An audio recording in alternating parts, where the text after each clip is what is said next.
एक सन्यासी ने सद्गुरु ओशो को पूछा, भगवान श्री कृष्ण की गोभक्ति को आप किस दृष्टि से देखते हैं? उत्क्रांति की प्रक्रिया में डार्विन के वानर को मनुष्य देह का पूर्वगामी और आत्मा के विकास में आपके अनुसार गौ माता को पूर्वगामी मानने को अगर राजी हो तो स्पष्ट नहीं होता कि समस्त पशु जाति में गाय ही आत्मा के साथ क्या ताल्लुक रखती है। क्या कृषि प्रधान देश होने के कारण हम गाय को माता कहते हैं? गोवध के संबंध में आपका क्या ख्याल है? ओशो कहते हैं, चार्ल्स डार्विन ने जब सबसे पहले यह बात कही कि आदमियों के शरीर को देखकर ऐसा मालूम पड़ता है कि वह बंदरों की ही किसी जाति की श्रृंखला की आगे की कड़ी है, तो स्वीकार करना बहुत मुश्किल हुआ था। क्योंकि जो आदमी परमात्मा को अपना पिता मानता रहा हो, वह आदमी अचानक बंदर को अपना पिता मानने को राजी हो जाए, यह कठिन था। एकदम परमात्मा की जगह बंदर बैठ जाए तो अहंकार को बड़ी गहरी चोट थी, लेकिन कोई रास्ता न था। डार्विन जो कह रहा था प्रबल प्रमाण थे। डार्विन जो कह रहा था उसके लिए समस्त वैज्ञानिक साधन सहारा दे रहे थे। इसलिए विरोध तो बहुत हुआ, लेकिन धीरे धीरे स्वीकार कर लेना पड़ा।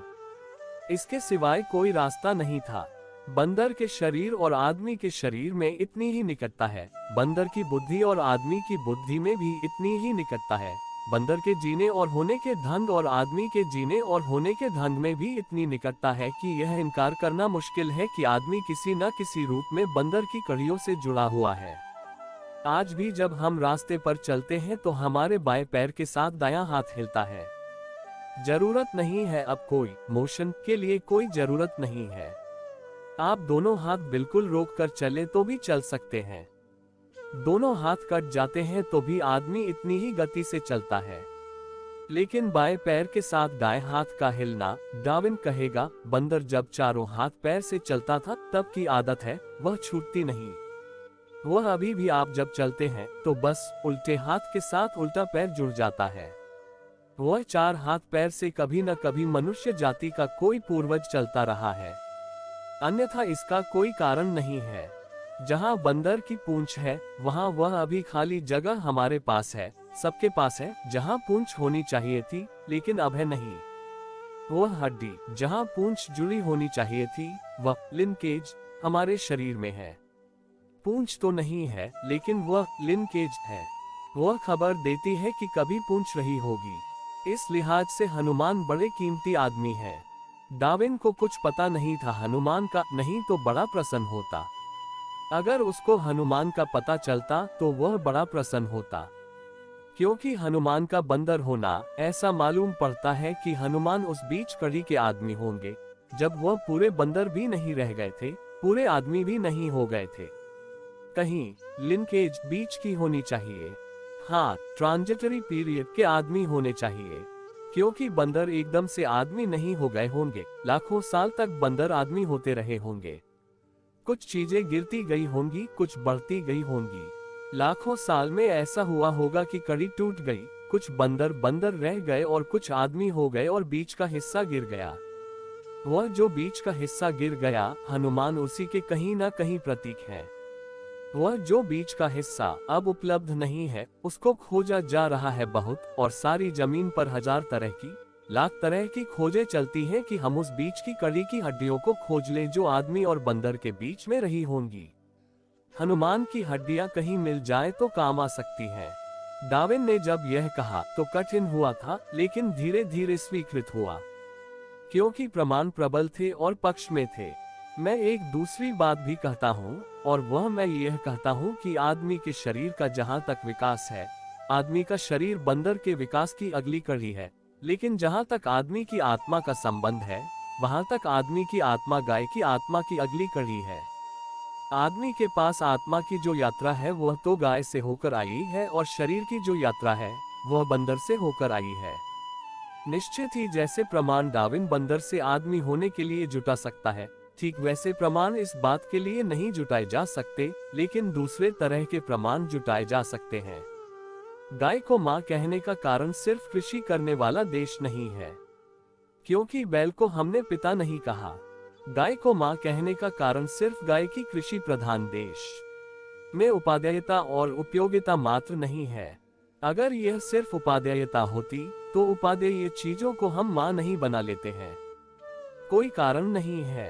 रेलगाड़ी को कोई मां नहीं कहता, बहुत उपादेय है। और रेलगाड़ी के बिना एक क्षण नहीं चला जा सकता। हवाई जहाज को कोई मां नहीं बना लेता, बहुत उपादेय है।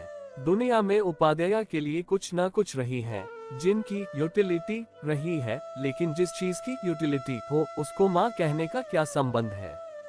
यूटिलिटी हो तो ठीक है, मां कहने का कोई वास्ता नहीं है। मां कहने के पीछे कोई और कारण है। वह कारण मेरे अपने अनुभव में जैसे बंदर पिता है डार्विन के हिसाब से, वैसे गाय मां है। यह किन आधारों पर मैं कहता हूँ? इसके सारे आधार साइकिक रिसर्च के ही आधार हो सकते हैं, मनस्की और जाति स्मरण के आधार हो सकते हैं। हजारों योगियों ने निरंतर इस पर प्रयोग करके यह अनुभव किया कि वह जितने पीछे लौटते हैं, जब तक याद आती है तब तक मनुष्य के जन्म होते हैं, लेकिन मनुष्यों के जन्मों के पीछे जो स्मरण आना शुरू होता है, वह गाय का जन्म शुरू हो जाता है। अगर आप अपने पिछले जन्मों की स्मृति में उतरेंगे तो बहुत से जन्म तो मनुष्य के होंगे, सबके, कुछ के कम कुछ के ज्यादा। यह जाति स्मरण के परिणामों का फल है। जिन लोगों ने जाति स्मरण पर प्रयोग किए, अपने पिछले जन्म की स्मृतियों की खोजबीन की, उन्होंने पाया कि आदमी की स्मृतियों के बाद जो पहली परत मिलती है, वो परत गाय की स्मृति की है। इस गाय की स्मृति के आधार पर गाय को मां कहा गया। ऐसे भी अगर हम सारे पशु जगत में खोजने जाएं, तो गाय के पास जैसी आत्मा दिखाई पड़ती है, वैसी किसी दूसरे पशु के पास दिखाई नहीं पड़ती। अगर हम गाय की आंख में झांकें, तो जैसी मानवीयता गाय की आंख में झलकती है, वैसी मानवीयता किसी दूसरे पशु की आंख में नहीं झलकती। जैसी सरलता, जैसी विनम्रता गाय में दिखाई पड़ती है, वैसी किसी दूसरे पशु में नहीं दिखाई पड़ती है। आत्मिक दृष्टि से गाय विकसिततम मालूम पड़ती है समस्त पशु जगत में। उसकी आत्मिक गुणवत्ता साफ स्पष्ट रूप से सर्वाधिक विकसित मालूम पड़ती है।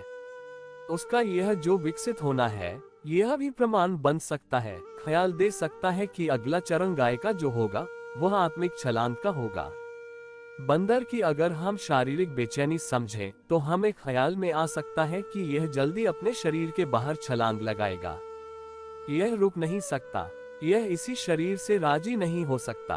बंदर राजी ही नहीं है किसी चीज से, वह पूरे वक्त बेचैन और चंचल और परेशान है। आपने ध्यान किया, जब बच्चे पैदा होते हैं तो उनकी आंखों में गाय का भाव होता है और शरीर में बंदर की व्यवस्था होती है। छोटे बच्चे को देखें तो शरीर तो उसके पास बिल्कुल निपट बंदर का होता है, लेकिन आंख में झांके तो गाय की आंख होती है। इसलिए मैं कहता हूँ कि गाय को मां कहने का कारण है। यह सिर्फ कृषि प्रधान होने की वजह से ऐसा नहीं हुआ, इसके साइकिक, इसके बहुत मानसिक खोजों का कारण है। अब दुनिया में जब साइकिक रिसर्च बढ़ती चली जाती है, तो मैं नहीं समझता हूँ कि बहुत देर लगेगी कि इस देश की इस खोज को समर्थन विज्ञान से मिल जाए। बहुत देर नहीं लगेगी, समर्थन मिल जाएगा। कठिनाई क्या होती है? अगर हम हिंदुओं के अवतार देखें तो हमें ख्याल में आ सकता है। हिंदुओं का अवतार मछली से शुरू होता है और बुद्ध तक चला जाता है। पहले यह बात बड़ी मुश्किल की थी कि मछली का अवतार, मत्स्य का अवतार, पागल तो नहीं है आप?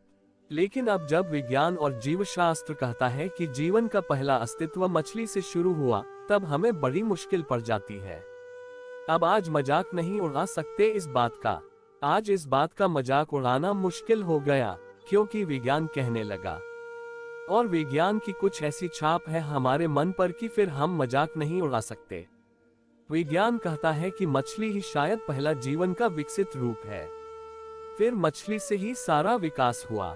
मछली इस देश ने पहला अवतार माना है। अवतार का कुल मतलब होता है चेतना का अवतरण। शायद मछली पर जीवन चेतना पहली बार उतरी, इसलिए मछली को अवतार कहने में बुरा नहीं है। यह भाषा धर्म की है। और जब विज्ञान कहता है कि मछली पहला जीवन मालूम पड़ती है, तब भाषा उसके पास विज्ञान की हो जाती है। हमारे पास एक अवतार और भी अद्भुत है, नरसिंह अवतार, जो आधा पशु और आधा मनुष्य का अवतार है। जब डार्विन कहता है कि बीच में कड़ियां रही होंगी जो आधी पशुता की और आधी मनुष्यता की रही होंगी, तब हमें कठिनाई नहीं होती, लेकिन नरसिंह अवतार को पकड़ने में कठिनाई होती है। वह भाषा धर्म की है। लेकिन उसके भी पीछे गहन अंतर्दृष्टियां समाविष्ट हैं। गाय माँ है उन्हीं अर्थों में जिन अर्थों में बंदर पिता है।